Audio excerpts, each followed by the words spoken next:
Welcome to the $1 Million Marathon podcast. The premise of this journey will be to record us as we break through to that $1 million profit goal between the four of us. We're going to be giving weekly and or monthly updates on that. And it will just be an insight into the journey of four professional poker players. We're all playing different formats. So let's get things started with a little introduction. Over to you, Leo. Hello, my name is Leo Worthington-Leese. I'm 28 years old. I am from West Sussex in England. I've been playing poker for probably around 10 years now, and like professionally for about 3 years. And before that, I was like semi-professionally playing and working as a ski instructor and traveling around. So I've always kind of loved traveling, and obviously I like money as well. So poker and that go hand in hand. So yeah, the last few years I've just been traveling, kind of making live stops around the world with a few of these guys in various different places really, and I play mostly like live tournaments is definitely my speciality. All right, Max. Hi everyone, my name is Max Sanders. I'm 30 years old, from Essex, and I've been playing pretty much solely online professionally for, I think this is my 9th year. A bit like Leo, I love to travel as well. I'd say that might be my main hobby, but not so much like Leo. I just travel to go on holiday. Don't really play much poker while I'm abroad. But yeah, I've been playing professionally, like I say, pretty much straight out of university. And yeah, focusing solely on live MTTs. Endrit? On live MTTs? No, not like Even though you've never played one. So you have no Hendon mob. Can we start again? Oh, no. This is our patch, mate. Get out of here. Can we start again? I don't know how I did that. I feel more nervous with the camera on me. I'm not gonna lie. Yeah, Leo, the gatekeeper of live MTTs. You shall not pass. Stay out of my territory. Sorry, can we do it again? I am the one who knocks. It's all right, mate. Blunders are natural. Over to you, Endrit.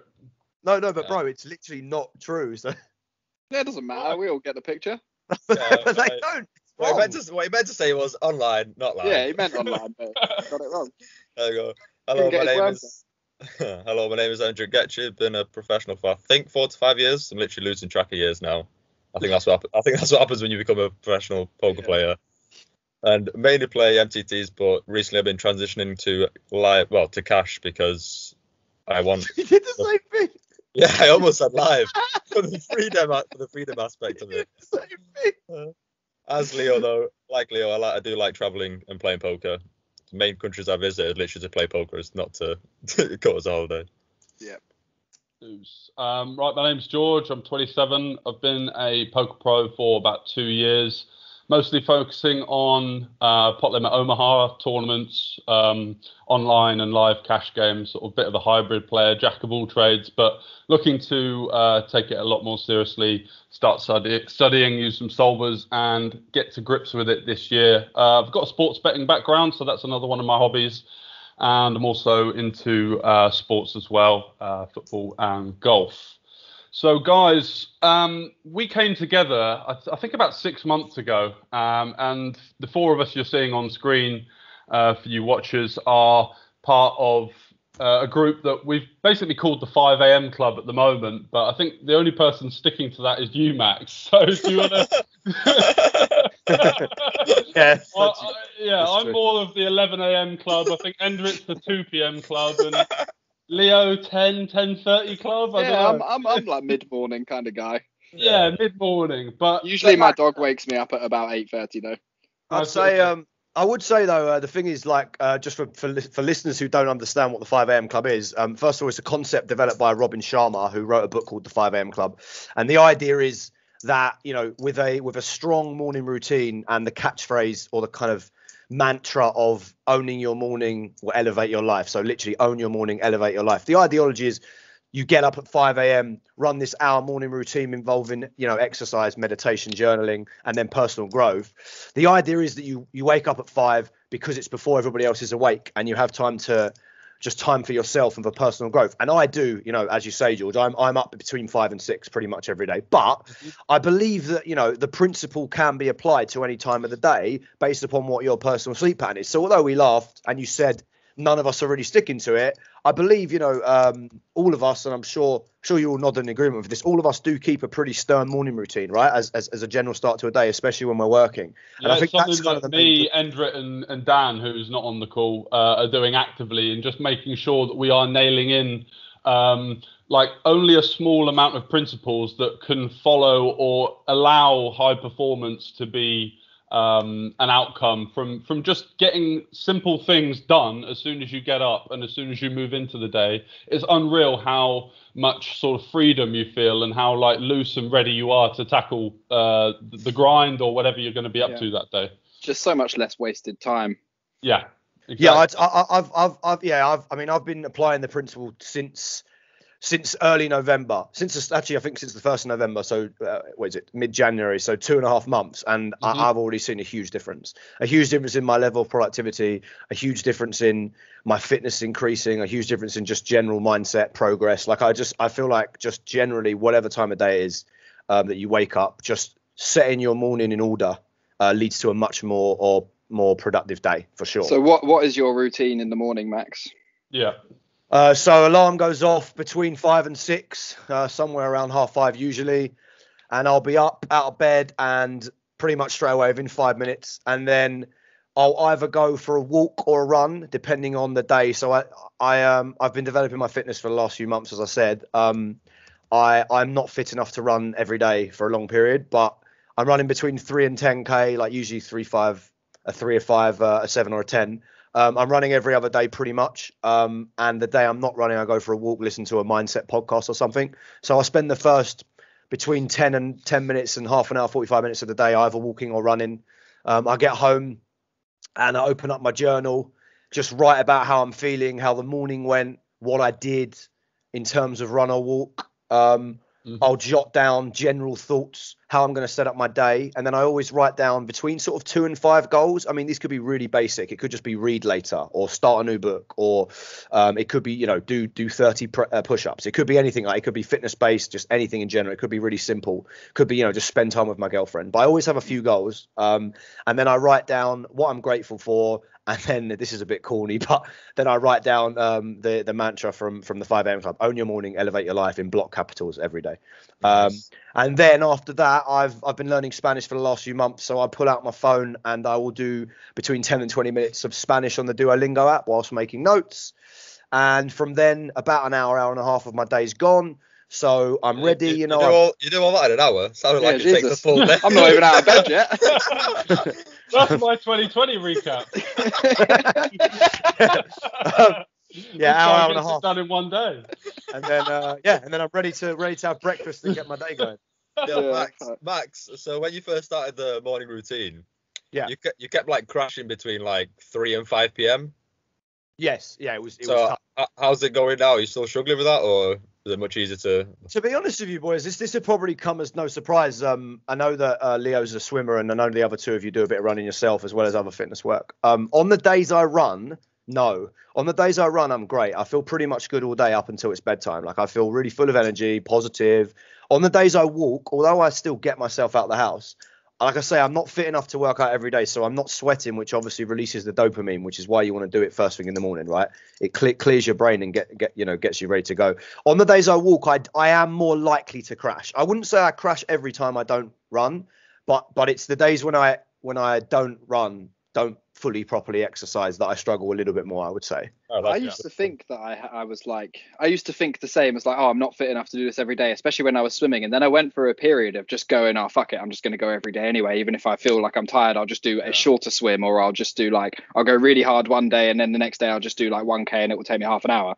But I think you actually probably can do more than you think. You might be surprised if you just go, fuck it, I'm just going to run every day this week and see how I get on. Yeah, 100%. You might be surprised.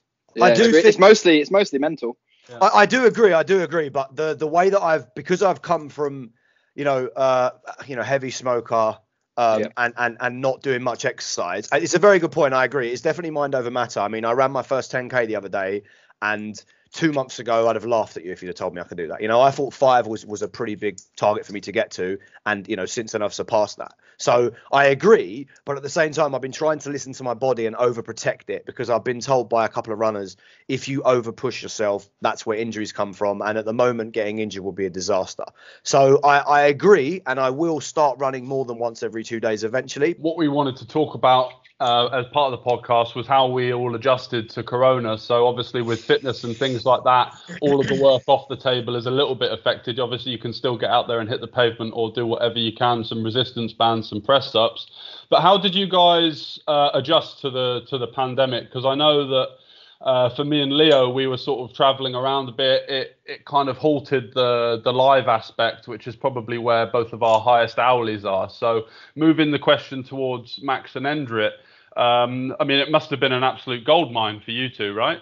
Because all of the volume was moving online, and that's your bread and butter. Yeah. Do you want to go first, Max, or not? No, yeah, you go, Endrit, you go.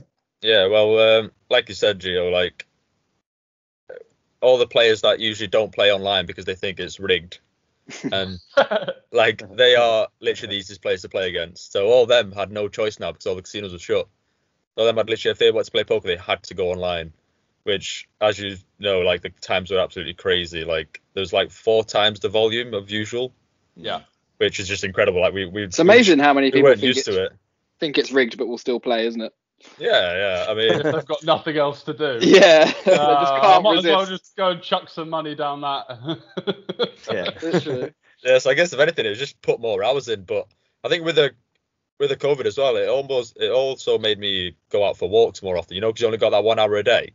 Yeah. So therefore, everyone actually started using that 1 hour a day and started going for walks, and then all of a sudden, people were enjoying walking, and that just got you into a little routine. Go from a walk an hour, and then think, right, what tournaments I'm going to play when I come back, and then just literally start playing, start grinding. And the biggest lesson I learned from 2020, to be honest, was more is less. Every time I focused on a few tournaments, I did much better than just going all out, trying to play 20 at a time and stuff like that. You mean less is more? You mean less is more, yeah. Sorry, that's what I meant. Yeah. There's the big nugget of wisdom right there. More is less. just if you're losing on a Sunday, right, you're 8 hours in, just keep adding tables, all right? Move the stakes up, chase the wins back. In fairness, that is Fiddler's mantra, though. He literally plays on Sunday. He bets on Sunday until he's won money, even if it takes till the next Wednesday. Yeah, he is the servant of the last minute 2:15 thing. Yeah. The graveyard 888 crusher. Yeah. But yeah, on that point, I actually think stylistically we're definitely different there, Endrit. In the sense that I do definitely play more tables, higher volume of tournaments to you. And I think that's probably because of my background as a sit and go player, you know, years ago, sort of the 10, 12 years ago when 10 tables wasn't really a lot because I was playing between 30 and 50. But I do agree that in the modern world, less tables can definitely be more. And when I get deep in a big run, I do cut my tables down. But to continue with what... To be honest, 1 second, yeah, sorry to cut you off. Like that concept, I think, just applies to all aspects of your life as well, which is great because I've always wanted to. I'm sure we've all had goals every single year. Like, I'm going to do this year. I'm going to do this year. But that list gets very, very long. And obviously, you end up doing none of the list. But now this year, that's why this year I've literally just started off with what I think is the most crucial things to start with, which is when I wake up, hydrate, stretch, workout, just those 3. And now, all of a sudden, I'm on a streak of 1 week of doing it, which is incredible. Like we've been talking about this, Endrit, and it's much easier when you simplify, right? Because I don't know about you guys, but you've had those motivation kicks, new year, new me, all of that bollocks.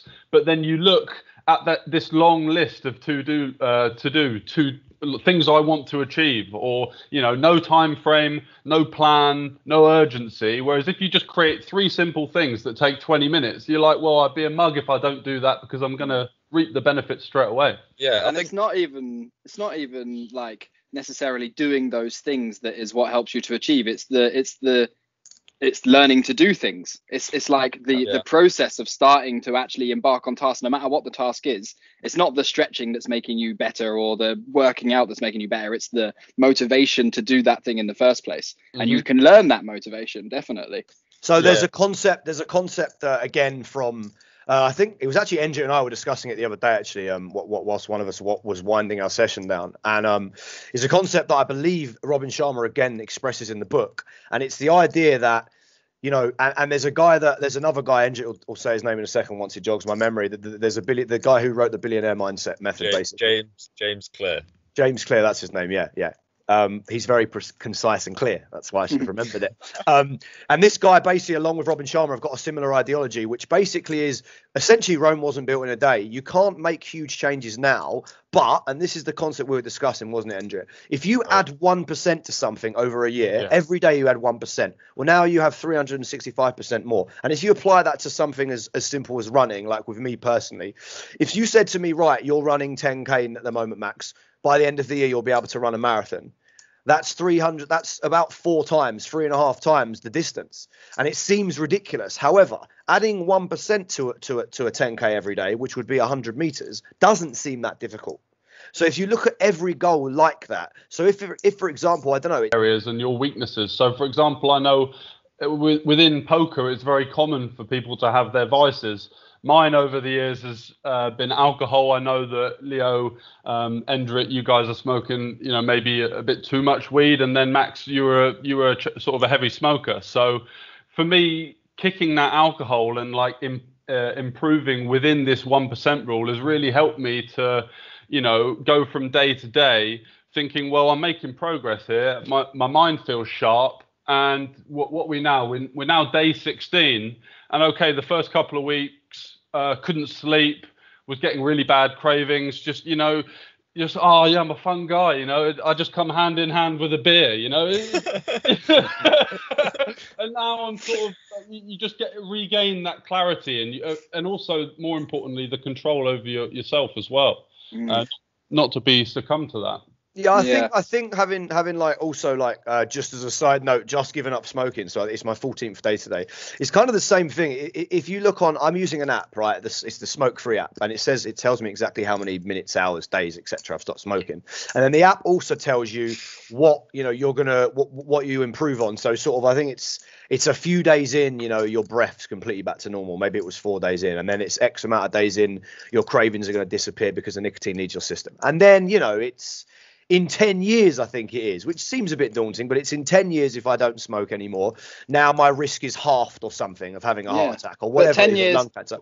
One day, 10 years from now will be today, you know, like one day you'll be like, fuck me, that was 10 years ago. Exactly. And I think that a way to accomplish things is to accomplish small things frequently instead of trying to give yourself a massive mountain to climb. So that's another reason why I give myself a small goal or 2 or 3 small goals each day, because it's not that difficult to do 15 minutes study before I start my session. It's not that difficult to read my book for half an hour. And I think funnily, well, not even funny. I think actually this concept really applies when you're playing poker. You know, like people they sit down in a tournament. They're trying to get 10 starting stacks in the first hour. They sit down at a cash game. They're trying to stack somebody in the first 2 orbits. You know, I'm trying to go from a few grand in my bank account to being a millionaire or whatever. Like, it doesn't work like that. It's time by day by day. Like, you know, you start with your roll, you add a bit. If you added 1% to your bankroll every day, you'd be absolute. You know, you have an absolute fortune after 10 years. Yeah, with poker, you don't know when your next win's coming. That's why you always focus on just making future money. You never expected to actually leave that day with money. Like, it's nice if you do, but you know that's not how poker works. Like, you could be losing that day, you could lose for ages. That's an interesting point, and that's why I've moved away. That's why I've moved away from MTTs, because as someone that's got a very addictive personality, more often than not, you're focusing on the wrong things if you're like that, because you're just craving the score, aren't you? You're not really craving the process, and that's what we're trying to rebuild here with the $1 Million Marathon idea. It's more of about taking small steps towards personal betterment, using the 1% rule, getting on the path, as opposed to, you know, sometimes you've seen it millions of times in poker, right? Someone has a big score and they think, right, I've made it now. I'm going to go travel the EPTs. I'm going to play all the biggest cash games. I'm going to be in 5-star hotels. And where are those guys a couple of years later? Mostly broke, right? Yeah.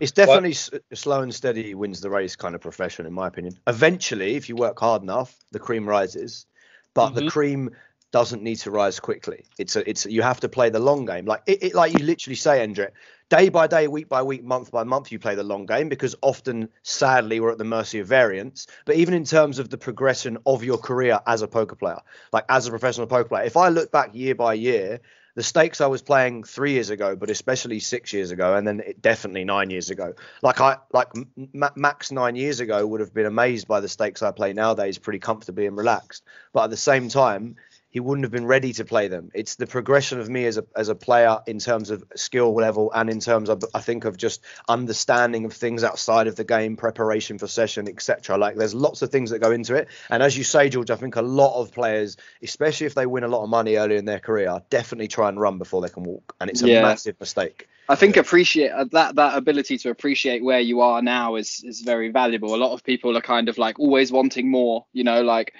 same for me, like you're just saying, like if I was to look back a few years ago and say, oh, don't worry, in a couple of years time you'll be beating 200 Zoom, I'd be like, okay, amazing. But if now sometimes it's easy to go, okay, yeah, but what about what's the next level, like you got to just focus on where you're at and, you know, realize where you've come from.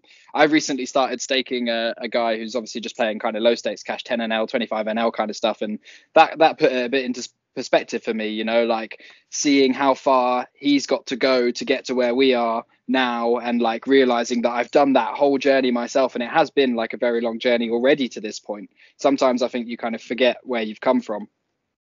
Absolutely. Yeah.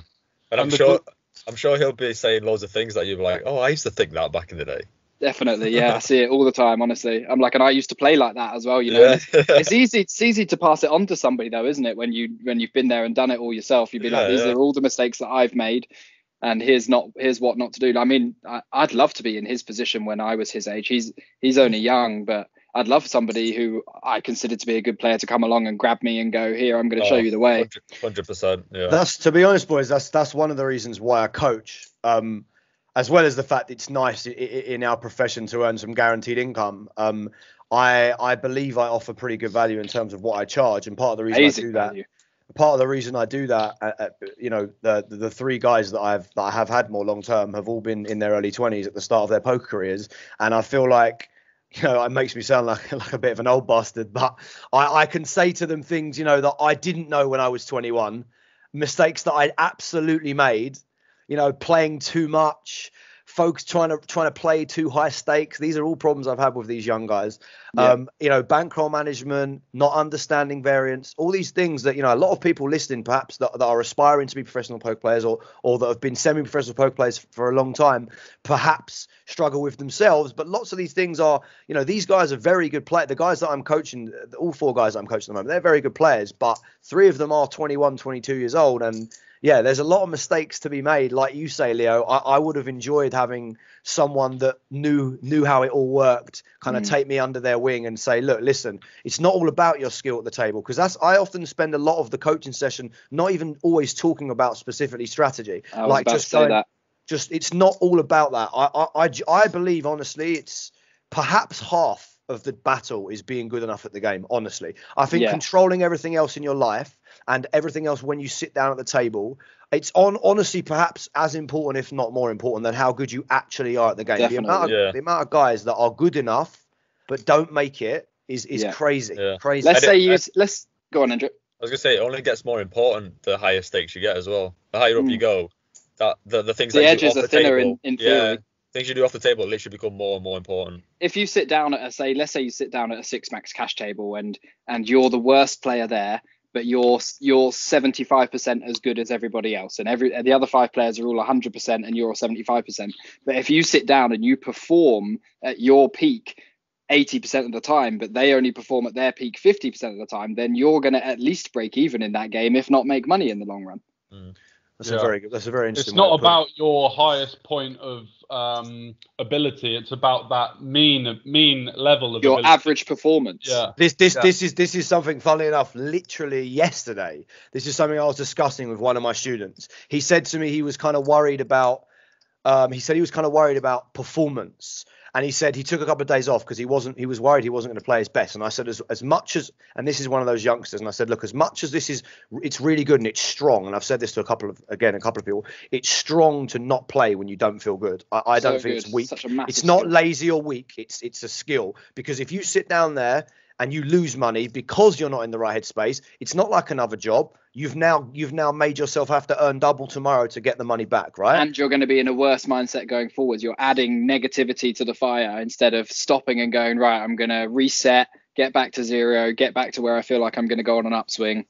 Because really, like you said, like we all know that, especially when it comes to tournaments, you can have zero chance of winning a tournament when you click the register button some days, because of just how things are going in your head. And at live I experience this all the time. You know, sometimes I sit down and after 20 minutes I'm like, God, there's no chance I'm going to do well today. I'm just not feeling it. I'm just not with it. And then some days you sit down and you just think there's no way anybody else wins this tournament but me.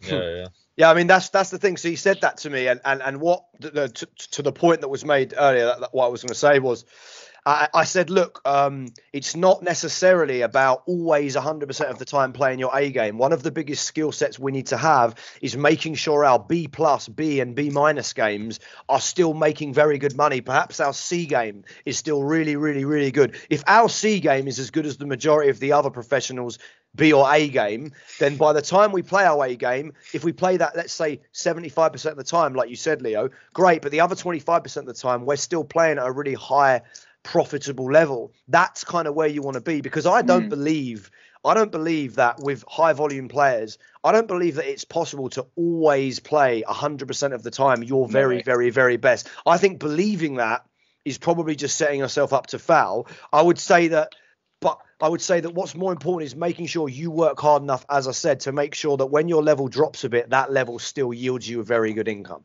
Yeah, exactly. It's just not healthy, is it? I think a lot of times, like, there are people that preach this, like, being addicted to your craft or being addicted to your job, and that's good because you're going to put in the hours, you're going to see the progress, but you're just going to make so many fuck ups along the way that you're actually you're going to impede yourself almost as much, or maybe if not more, in my experience, than the work that you put in. I remember, like, grinding. I'd moved up in stakes on PLO cash on GG, and I got to a level where I was surprised how soft it was, to be honest. And I was competing, I was doing quite well, and I was making good money for about a week, 2 weeks, and then I just got addicted to it because it was like high stakes to me, and it was like something new.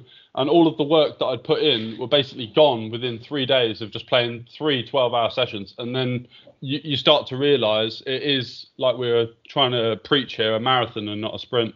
What Endrit said is true. More is less. Less is more. It's true, though. You know, like, no, it is true. If you play too much, it works out to a less win rate, less satisfaction, less happiness. Yeah. And if you play, you know, and less money at the end of the day. More is not always more. And it slows down your path. Like, every time, like Max said, every time you play, so many setbacks. When you're not feeling it, you're literally like delaying your end goal.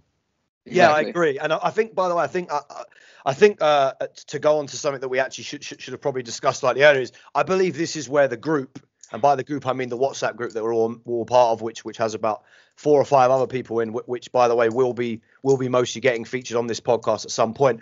Has been such a big help, I believe. I mean, definitely to me, and I can only speak to myself, but I believe it's probably the same to you guys as well. 100%. Just like keeping morale up, having, you know, because this can be, like, again, I'm sure you're all going to nod along with it. This can be a lonely profession at times.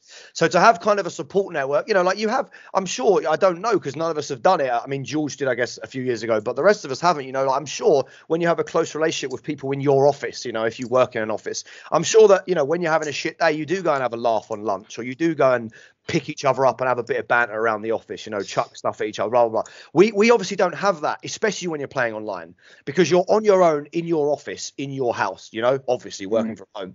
And I think that just having that kind of support network, which doesn't discriminate, there's no judgment made, you know, people have been pretty open for a group as well of 20 to 30 something year old men. I'd say it's very open and progressive. You know, I feel like just as a side note, like, in general at the moment, we live in a society, especially during this pandemic, where men kind of are still being kind of taught to box their feelings up. And I'd say it's completely the opposite of that in the group. Like, we've had, you know, guys talk about they've had an argument with the girlfriend and what do I do? It's, you know, it's really pissed me off, proper going into detail about it. And then instead of just like, oh, fucking come on, mate, grow up, get over it. Like, that 80s and 70s bullshit. Like, exactly. Say that man up. Well, I fucking hate that phrase. Yeah, I hate man up. I hate that phrase. I'm just going to close my curtain. You know, Instead of that, it's welcome with open arms. So that, fair enough. I've been in this situation as well, mate. Like, because my girlfriend did this, or it could be something like, I think the other day one of the guys had an issue with a neighbour, and it's crazy. I almost feel like when you've got an issue, you've all of a sudden got 8 brains on it. Like, it's so much better. So much what we've learned, because Endrit, you did some study on this, but positivity is obviously contagious, but negativity is contagious at so much more of an extent, and that's 10 times more. 10 times more. And I think there was something that Pads did, because obviously someone that we look up to in poker, he posted something about how he had broken out, how he had found a small support group of obviously of the Bit B guys, I think it is, and European and all that lot. And the fact that getting rid of negativity from his life, and that's just something that we've seen with the group, because there's very little, if not any, toxic behavior in that, or if there is, it's more of an open forum to try and realize how to tackle that and how to eradicate it, or just find a positive slant on that, and just to try and improve. Yeah, we're always calling each other out, but in a good way, really. Yeah, it's good though. It's very productive. It's good because it holds you accountable. It's kind of almost like, I think one problem with people, a problem that's usually parallel in a lot of toxic people is no one tells them. And we don't even obviously we all know each other way more now than we did a year ago when the group started, but we don't even all necessarily know each other that well. And yet there's still a kind of comfort level of just saying, no.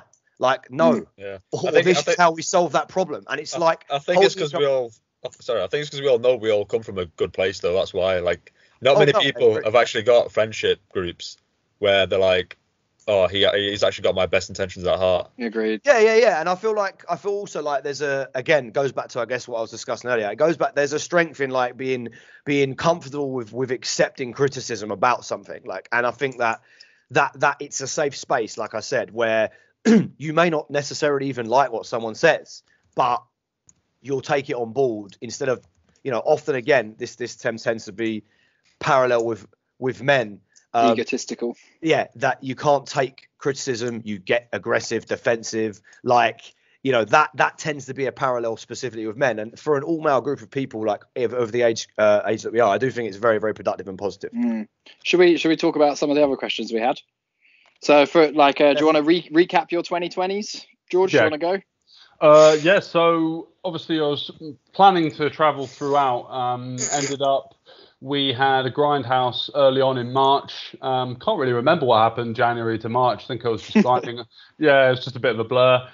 Did the grindhouse, dusted off a bit there, although it was great fun, to be fair. But it just wasn't the most productive environment whatsoever. And not an excuse, I had a great time. And then we moved to Nice.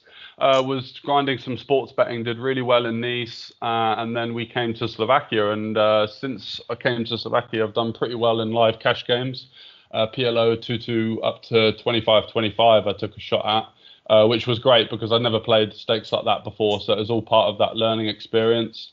Managed to win a 1K high roller, which was just a fantastic experience. Again, first 1K I played live.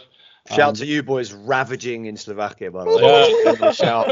If any of those boys see this stream, they're going to hate it. The English boys turn up in that casino and really who's going home with the money. It was a UK takeover because it was me, Leo, and another lad called Craig Timmis that were doing all the damage, really. And Craig was playing all the big PLO games with me, doing pretty well. But yeah, that kind of links on with you, Leo, because we were mostly, looking forward to 2020 as it was going to be just a year of loads of live poker. And to be fair, even though the pandemic did strike, we did manage to get our fair share. Yeah, we got more than most people did.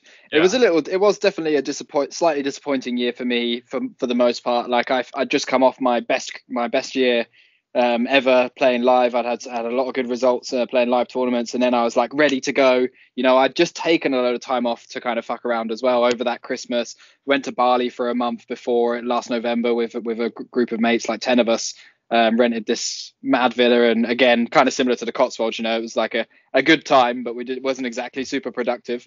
And then went to the Aussie Millions, which again was just obviously a lot of volume, but also just really good fun. And then I was kind of ready to get going there and crack on with the year, but then suddenly it was the rug was pulled out from underneath our feet. So for the first little bit, I jumped back online and had a few good results early in the year. But then I think after a couple of months, it just started to take its toll on me, being in front of the computer all day, every day, being at home constantly, because that's just not my environment at all. It's not where I thrive.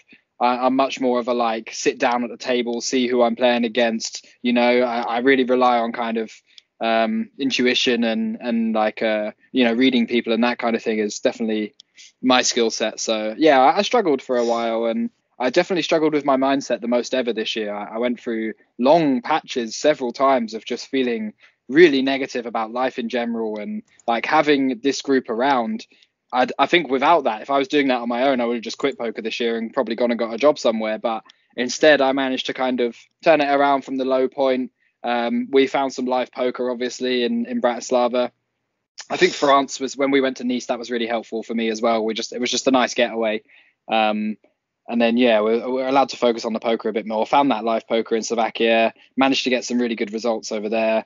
And then, so since then, I've definitely been feeling a lot better, and yeah, I'm looking forward to live poker returning.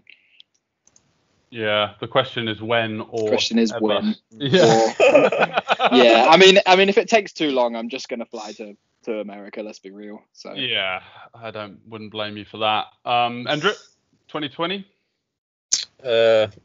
What do you mean, goals for 2021? No. What your recap of? Play tournaments that you really enjoy playing and you know you've got the biggest edge on. So for me, it was PKOs.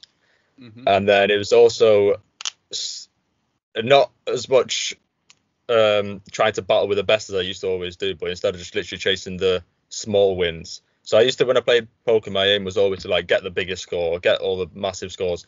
Yeah, that didn't really work out this year for you, did it? Only won 220. It was all about the small wins this year, wasn't it? Yeah, but it's hilarious. Yeah, but it's hilarious how when I'm not aiming for the big scores, I get it. Yeah, of course. Because this year, my whole aim was to like, I used to always want that 5k score, 10k score, 20k score every single day. But literally, my whole aim this year was I don't want that anymore. I just want a £300 profit here, £200 profit there, £500 profit there, and every time I get profit, no matter how big it is, it goes into my savings.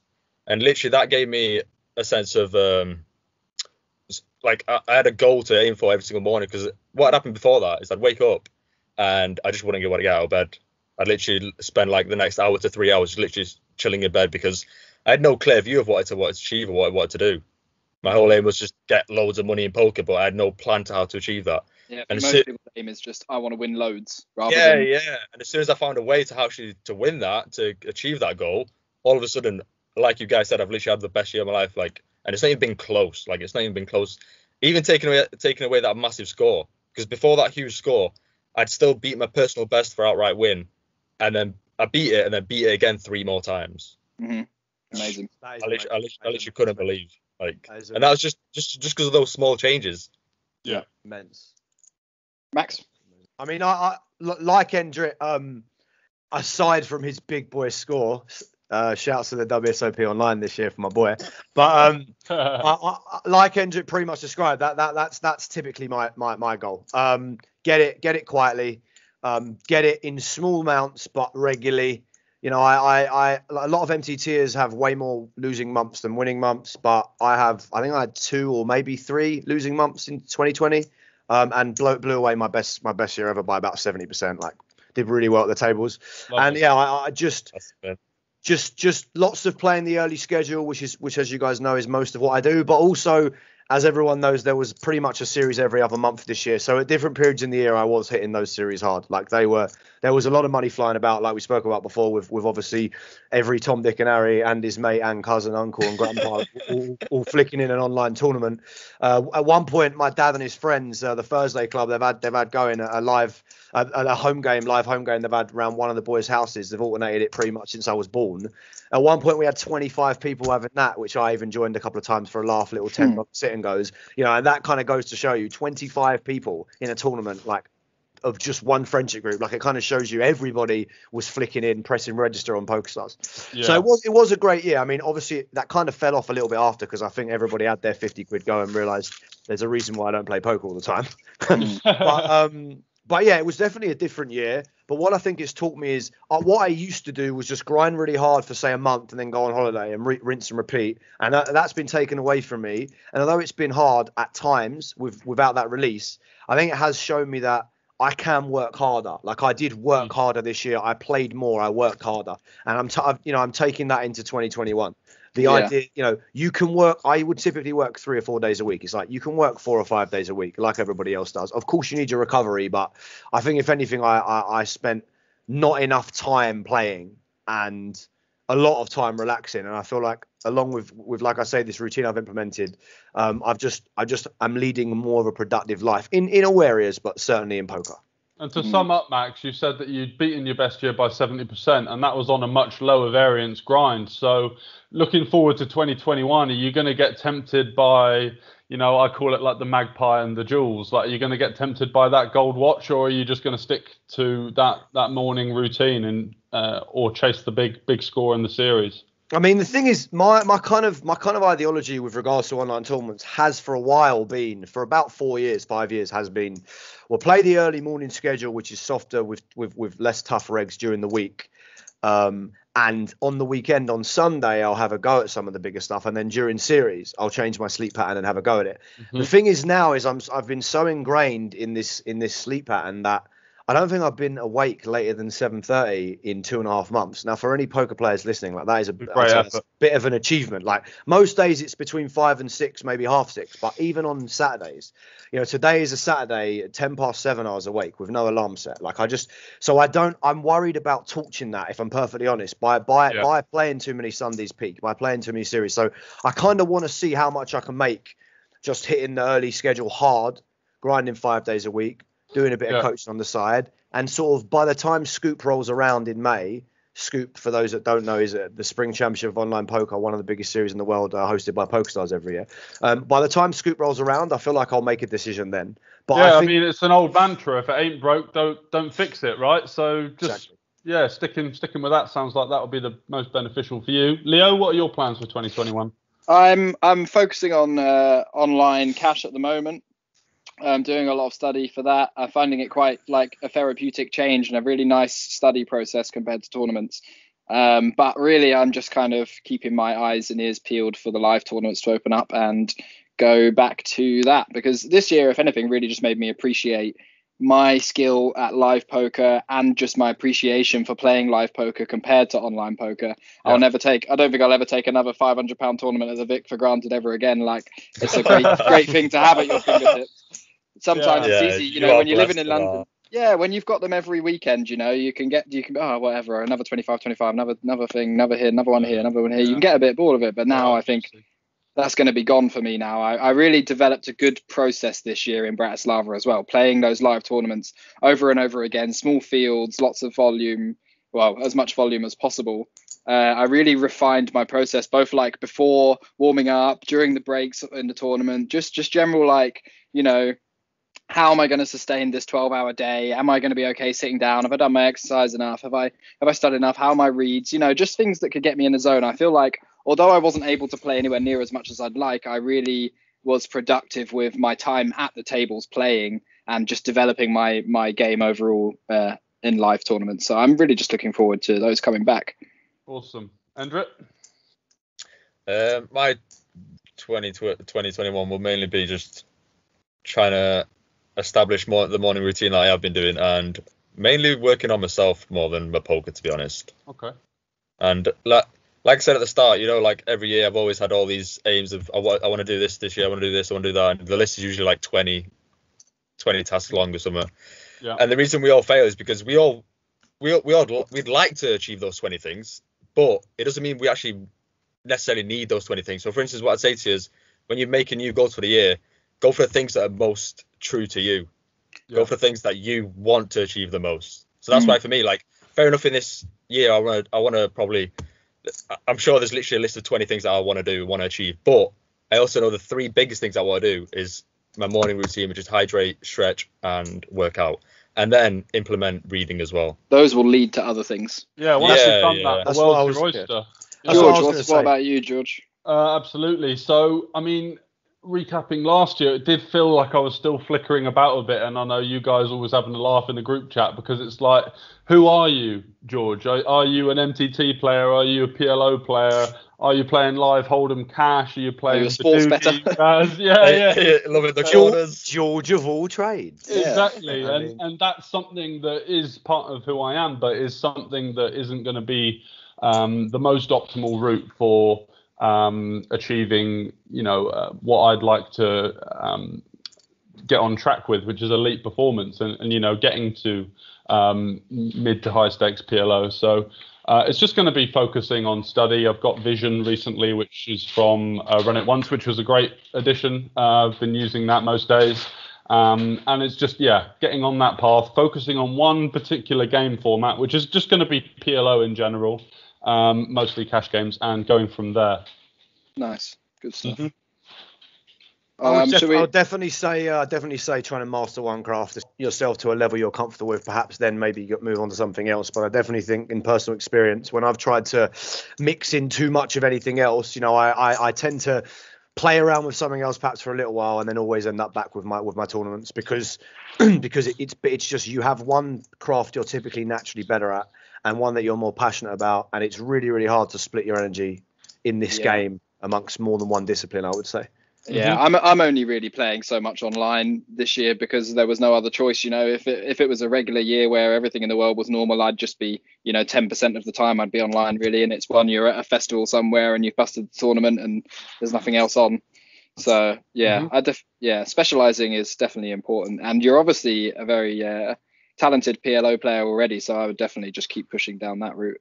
That's the plan, and I am lucky because there are some live games available. So, I mean, moving forward with the $1 Million Marathon, we're going to be bringing out some more content. We're going to try and go for fortnightly and then a monthly recap type thing. Yeah, something like that. Just like to shout out Jack Hardcastle. At least, and then maybe make it a weekly thing. Rest of the group. Shout out Jack Hardcastle, Dan Moran, Mark Dyson, and Brandon Shields as well. You will see them be involved as we do develop the podcast and as we move forward throughout 2021. Looking forward to seeing how we are getting on in terms of that profit goal. Would anyone else like to say anything to round it up? Yeah, I was going to see you all soon. Exactly. Bye-bye. Take it easy, guys. Bye.